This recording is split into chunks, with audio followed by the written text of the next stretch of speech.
स्थित स्कूल में जहां पर फीस दर की जिस तरह से ज्यादा फीस दर यहां पर मंगाई जा रही है, जहां पर सरकार शालेय शिक्षण मंत्री वैशाख गायकवाड़ ने सीधे तौर पर कहा है कि कोई भी स्कूल किसी भी पेरेंट्स को फीस के लिए किसी भी तरह की परेशानी ना करे। यहाँ पर नारायण विद्यालय के आप लोग देख सकते हैं कि सभी पेरेंट्स लोग यहाँ पर आंदोलन कर रहे हैं अपने बच्चों के जिस तरह से 80% फीस की यहाँ पर मांग कर रही है। स्कूल के ऊपर पेरेंट्स लोगों ने पूरी तरह से यहाँ पर स्कूल के विरोध में यहाँ पर आज सभी पेरेंट्स लोग ने नारायण विद्यालय के इसको घेरा हुआ है। यहाँ के संचालक, यहाँ के प्रिंसिपल सभी लोग यहाँ पर नहीं है। इस पूरे मसले पर हमारे साथ में एक यहाँ पर पेरेंट्स है, उनका क्या कहना है उनसे ही बात करते हैं। सब किस आंदोलन के तहत आप यहाँ पर आए हैं? जिस तरह से पूरी तरह से स्कूल को घेरा है, बहुत सारे पेरेंट्स है, 80% फीस, जबकि ऑनलाइन पढ़ाई होती है, ऑनलाइन में बच्चा पढ़ता नहीं है, ये बहुत बड़ी बात है, क्या कहेंगे? सर बहुत ही बेकार काम चल रहा है यहाँ पे, सिर्फ नागपुर में ही नहीं मगर पूरे महाराष्ट्र में और पूरे देश में पेरेंट्स लोगों की कहीं पर कोई सुनवाई नहीं है। सब लोगों ने हाथ खड़े कर दिया है।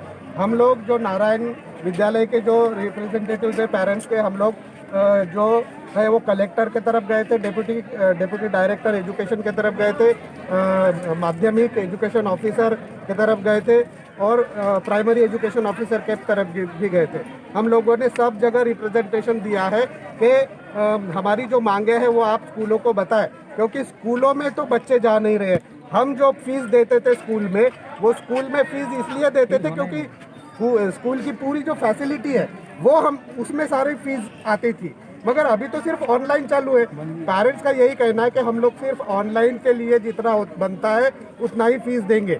यहाँ की जो नारायण विद्यालय के जो पेरेंट्स हैं वो बोल रहे हैं कि हम 30% ही देंगे, मगर चीज भवन के जो पेरेंट्स हैं वो तो 50% ऑफ ट्यूशन फी देने के लिए तैयार है, फिर भी मैनेजमेंट मान नहीं रहे हैं। 50% ट्यूशन फीस अगर पेरेंट्स देने के लिए तैयार है तो उसमें तो टीचरों की सैलरी भी निकल सकती है, तो उनको प्रॉब्लम क्या है? ऑनलाइन में ऐसा कौन सा खर्चा आता है जो शालेय शिक्षा मंत्री ने सीधे तौर पे कहा है कि किसी भी स्कूल को अगर सीधे तौर पर पेरेंट्स को आप उस पर दबाव नहीं डाल सकते फीस के लिए, लेकिन ये तो एक अजीबोगरीब दिख रहा है। ये तो फिर मोनोपोली चला रहे नारायण विद्यालय। बिल्कुल सही बात कही आपने। मोनोपोली सिर्फ यहाँ पे नहीं, सब जगह मोनोपोली चल रही है। पेरेंट्स की कहीं पे कोई सुनवाई नहीं है।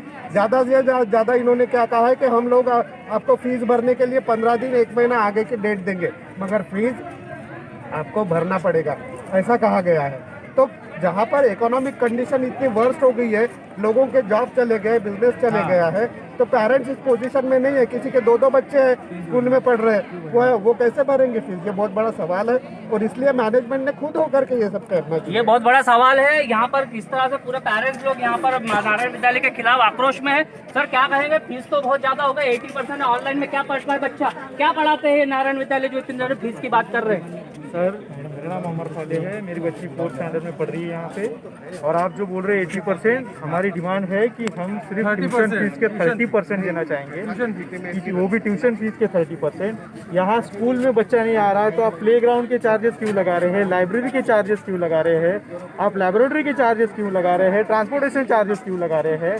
और जो बच्चा फर्स्ट KG नर्सरी से लेकर प्राइमरी स्कूल के बच्चे कहाँ से ऑनलाइन में पढ़ने वाले हैं? मैंने अपनी बच्ची को मोबाइल नहीं दिया 4th क्लास तक, 4th क्लास तक। आज ऑनलाइन क्लासेस शुरू हुए इसलिए मैंने उसको मोबाइल दिया। उसको पढ़ते मोबाइल पे समझते पूरे 6 महीने हमने जब देखा एक खबर में जिस तरह से देखा है कि ऑनलाइन में जब बच्चा पढ़ता है, जब टीचर पढ़ाते हैं तो वो किसी और चीजों में चले जाता है।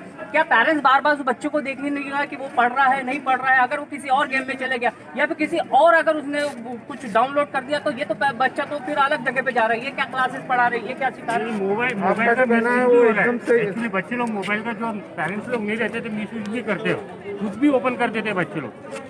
सर हमें अपना उनकी इतने बच्चे लोग इतने हाइपर हो जाते हैं, उनकी गर्दन पीठ सब अकड़ जाते हैं, ना दूध लेते हैं, ना कुछ नहा सकते, ना ऑनलाइन में जब पढ़ाते हैं तो टीचर का तो आवाज ही नहीं आता, बच्चा कैसा पढ़ेगा, क्या सीखेगा? हमें अपना सारे काम छोड़ के बच्चों के साथ बैठना पड़ता है, मम्मी को भी बैठना पड़ता है, साथ बैठना पड़ता है। आप बताओ पहली क्लास का या KG 2 का बच्चे को ऑनलाइन क्या समझेगा सर? यानी हम अपने सब कामकाज छोड़ के बच्चों के पीछे लग जाए, उनको पढ़ाए कि भैया ये है।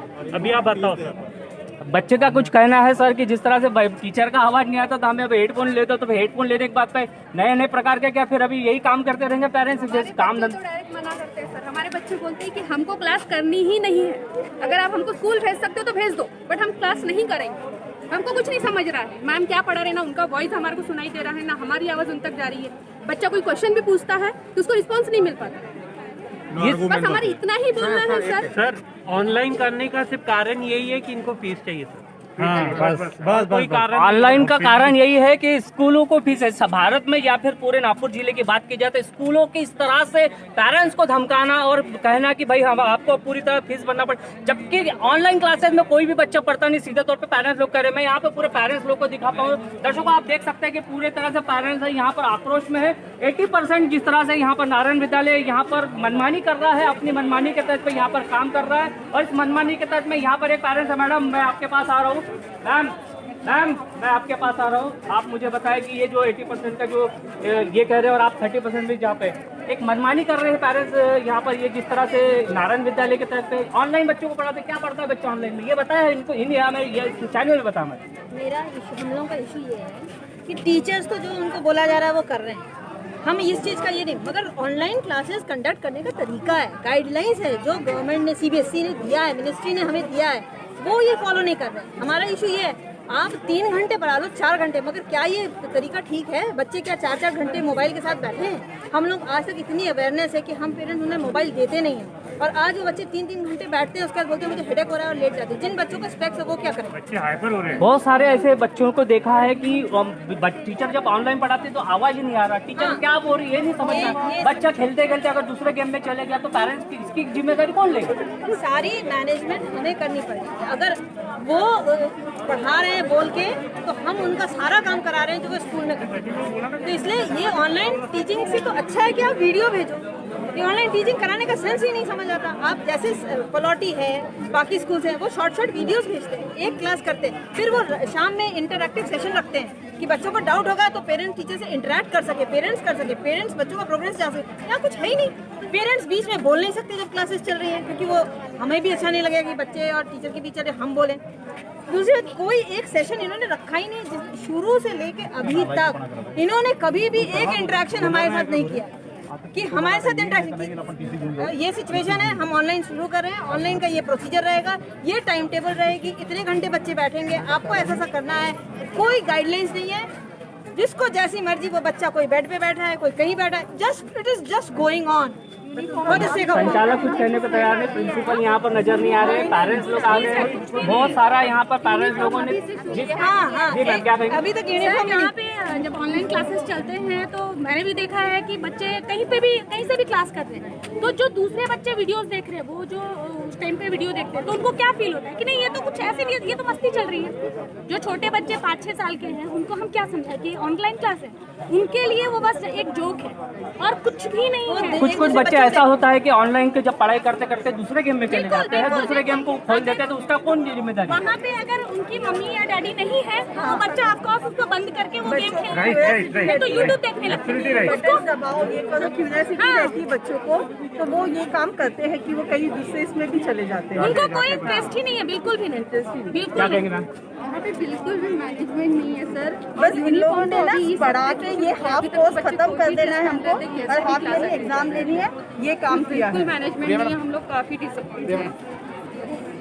दर्शकों जिस तरह से आप यहाँ से देख सकते हैं कि पेरेंट्स लोग सभी अभी मैनेजमेंट से बात कर रहे हैं, और जिस तरह से यहाँ पर जो 80% फीस इस नारायण विद्यालय की मनोपल्ली चल रही है, और इस स्कूल के माध्यम से जो देखा जा रहा है कि भारत में या फिर नागपुर जिले में जितने भी स्कूल है अपनी मनमानी करें, जबकि शालेय शिक्षा मंत्री वर्षा गायकवाड़ के सीधे गाइडलाइन है, CBSE के गाइडलाइन है कि किसी भी पेरेंट्स को किसी भी प्रकार का यहाँ पर हरासमेंट ना करे, किसी भी पेरेंट्स को दबाव ना डाले उस फीस के लिए, स्कूल की फीस के लिए। लेकिन ये तो नारायण विद्यालय की यहाँ पर जिस तरह से अंदर में पेरेंट्स लोग इस मैनेजमेंट से बात कर रहे हैं, क्या मैनेजमेंट से बात हो रही, क्या नहीं हो रही है, तो मैनेजमेंट का अगर कोई यहाँ पर होगा तो आइए हमारे से बात करिए। क्योंकि अगर यहाँ पर जिस तरह से गाइडलाइन जारी हुई है, कोरोना के इस महामारी में गाइडलाइन जारी हुई थी, और इस गाइडलाइन के माध्यम से शालेय शिक्षा मंत्री CBSE बोर्ड दिल्ली ने जो गाइडलाइन जारी की, तो गाइडलाइन के हिसाब से आप किसी भी पेरेंट्स को यहाँ पर फीस के लिए आप उसको दबाव नहीं डाल सकते। लेकिन नारायण विद्यालय ने इतने पेरेंट्स लोगों के लिए दबाव डाला, 80% यहाँ पर फीस होना, ये किस तरह से? वर्षा गायकवाड़ और यहाँ पर CBSE के जितने भी लोग मुझे देख रहे हैं वो इस बात को समझे कि क्या